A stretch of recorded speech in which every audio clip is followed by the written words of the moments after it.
യുഎഇയിൽ ശൈത്യകാലം ആരംഭിക്കാനിരിക്കെ മരുഭൂപ്രദേശങ്ങളിൽ രാത്രികാല ക്യാമ്പിംഗ് നടത്തുന്നവർക്കുള്ള മാർഗനിർദ്ദേശങ്ങൾ പുറപ്പെടുവിച്ചു. നിയമലംഘകർക്ക് കനത്ത പിഴയും തടവ് ശിക്ഷയും ലഭ്യമാകുമെന്ന് അധികൃതർ ഓർമ്മിപ്പിച്ചു. കനത്ത ചൂടുകാലം അവസാനിക്കുകയാണ് യുഎഇയിൽ. രാജ്യം സുഖകരമായ കാലാവസ്ഥയിലേക്ക് കടക്കുന്നു.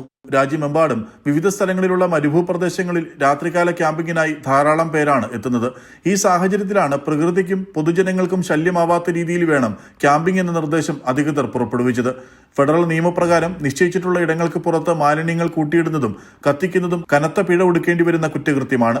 വ്യക്തികൾ 30,000 ദിർഹം വരെയും സ്ഥാപനങ്ങൾ 10 ലക്ഷം ദിർഹം വരെയും നിയമലംഘനത്തിന് പിഴയടക്കേണ്ടി വരും. പ്രകൃതിക്കും വന്യജീവികൾക്കും നാശം വരുത്തുന്ന പ്രവർത്തികൾക്കും കനത്ത പിഴയും ജയിൽ ശിക്ഷയും അനുഭവിക്കേണ്ടി വരും. ഫസ്റ്റ് കാറ്റഗറിയിൽ ഉൾപ്പെടുത്തിയിട്ടുള്ള ജീവിവർഗങ്ങൾക്ക് നാശം വരുത്തിയാൽ 6 മാസം വരെ തടവും 20,000 ദിർഹം വരെ പിഴയുമാണ് ശിക്ഷ. സെക്കൻഡ് കാറ്റഗറിയിൽ വരുന്ന ജീവിവർഗങ്ങളെ ഉപദ്രവിച്ചാൽ 3 മാസം തടവും 10,000 ദിർഹം പിഴയുമാണ് ശിക്ഷ. ഷാർജ, ഫുജൈറ എമിറേറ്റുകളിൽ അനുമതിയില്ലാത്ത ഇടങ്ങളിൽ ടെന്റ് അടിക്കുകയോ മാലിന്യം നിക്ഷേപിക്കുകയോ ചെയ്താൽ 2,000 ദിർഹം പിഴയടക്കേണ്ടി വരും. മഴയ്ക്ക് സാധ്യതയുള്ള സമയങ്ങളിൽ താഴ്ന്ന പ്രദേശങ്ങളിൽ പോകരുതെന്നും കാലാവസ്ഥ സംബന്ധിച്ച നിർദ്ദേശങ്ങൾ അനുസരിക്കണമെന്നും അധികൃതർ ഓർമ്മിപ്പിക്കുന്നു.